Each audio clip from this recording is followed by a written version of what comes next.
Hi boys and girls, we're going to draw a bug jar today.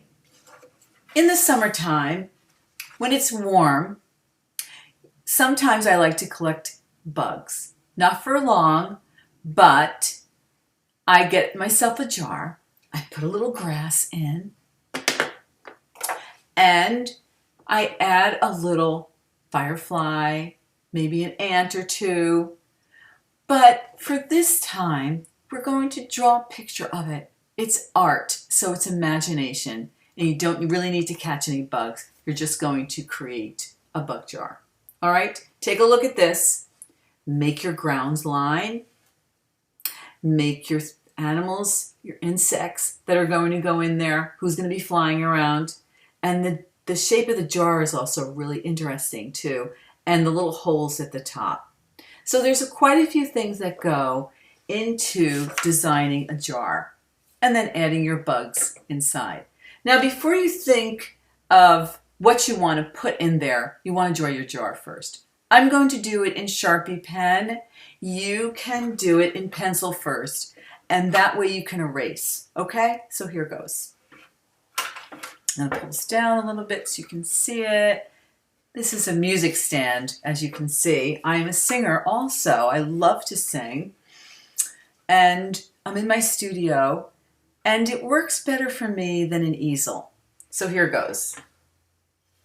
If you do an oval at the top, okay, it's like a little disc, okay, like here. This is a little bit wider. You can make it a little bit wider also. Then at the edge of a jar is a rim. Keeping in that same circular motion, make your rim. All right? I think a simple jar shape is best when it goes just out on either side. Very simple. So what you might want to do is a couple of things. If you'd like to draw the bottom first, go ahead. But draw it on an angle, don't draw it too straight. Then taking this side, you connect the side to the bottom. All right? Connecting the side to the bottom. There we go. All right. Now, you're going to put the line in for your grass line. All right? Then you can, a lot of my students in all my different classes always seem to put a little branch in there. So go ahead and put one in there. Add a little leaf if you'd like. Okay. What do I have here? I've got a little inchworm. Make his little body inching along the tree or the branch here. Of course, you can't fit a tree in your bug jar. Let's add a little hair. Let's add some feet on him. A little hair, a little eye. All right, can do that. How about a butterfly? How about a butterfly flying with the wings? Okay, antenna, eyes. The designs on the butterfly. Can you see that? Okay.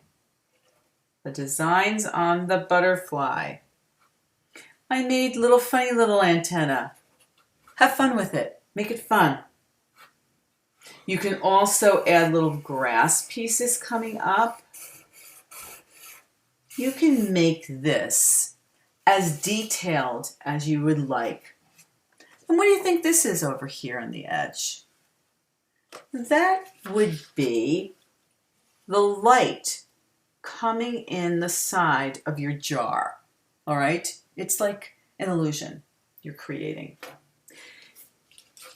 Give your bugs personality.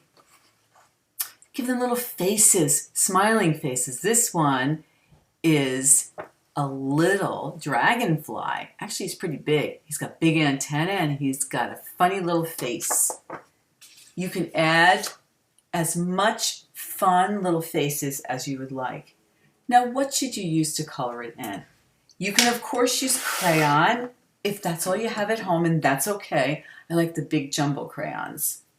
I like the construction color crayons because they're wrapped in black and they show up very nicely.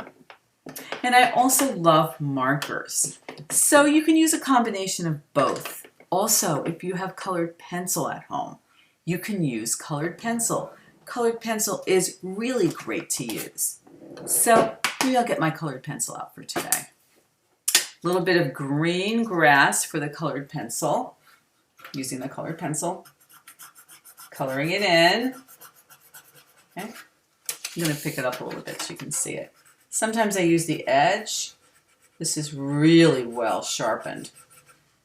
Okay, so this area here is going to be the lime green. All right.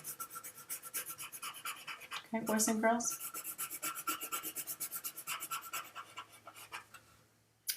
1, 2, 3, 4. Sometimes I need to count what I'm doing over here.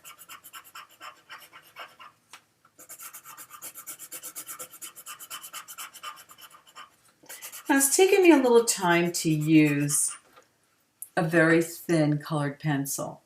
To speed it up a little bit, you can use the edge, or you can add a light colored crayon to it, and that will fill it in a little bit better. So we artists always use the best materials so that we can have really good, successful art lessons. All right, my next idea is to add a darker green on the inside of those lines there, something like this. And that will give you the illusion of dark versus light, so it gives you more depth in your color when you're coloring. See the difference? If you just did that a solid green, it really wouldn't look like you have different shades of grass. Okay, and that's really what we're getting at as artists, that addition of light and dark. And you don't need to color the bug jar in. Just leave it white, leave the background white. Alrighty. Oh, I think my little inchworm should be that yellow-green that I really like. And I think I can add a little yellow crayon right over him to really brighten him up. You know, green. I always like to add combinations of colors. You know how I am, especially my little artist. When you're in my art room, you always give me ideas. And I know you use combinations of colors. So I'm going to leave you at this point. Go ahead and make your creation, adding your different insects. Okay, can you do that? Dragonfly, butterfly, little bugs, bees, inchworm, leaves, fun little faces. And before we go, you can add those little triangles, and that just shows you where you've made little air holes for your insects to breathe. And here, this is the rim of a jar. Looks like the lid as you turn it and you open it. So we artists try to create something that looks real. So go ahead, enjoy, have fun. See you next time.